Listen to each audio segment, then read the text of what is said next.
Good morning guys, good afternoon or good evening. Saan ka man nanonood ng video ko, maraming salamat po. So ngayon guys, magkakaroon po tayo ng konting sightseeing sa aming ginagawa dito sa Canada. Kung ano yung trabaho ba namin kasi may mga nagtatanong, ano ba ang trabaho mo dyan? Okay, papakita ko lang sa inyo. Nakikita nyo po yan po yung plano namin dito na gagawin sa trabaho namin. So medyo marami po yan dahil marami po kaming gagawin. Okay, so malaki rin po, okay? Kung sino mahilig dyan sa malalaki. Okay, so papakita ko sa iyo kung gaano kalaki yung aming gagawin. Yan po, okay? So, syempre, malalaki din po yung mga parts niya. So, kailangan namin na gumamit ng minsan yung crane or forklift dahil sobrang bigat po at sobrang haba. Okay, mahaba. So, yun po dahil kulang yung parts namin. Naghahanap ako minsan sa labas. Kunwari naghahanap pero wala naman talagang mahanap-hanap, char.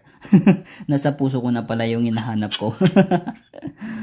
Okay, so yun po siya.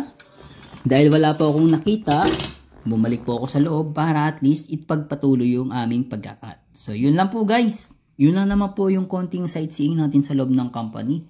Okay, so yan. Yan yung kinat ko. Gas cutting po yung gamit dyan kasi medyo malapad po yan. Okay guys, so thank you guys for watching guys. Uwian na naman. At hopefully sa mga uwi, ingat po kayo. God bless po. Bye-bye.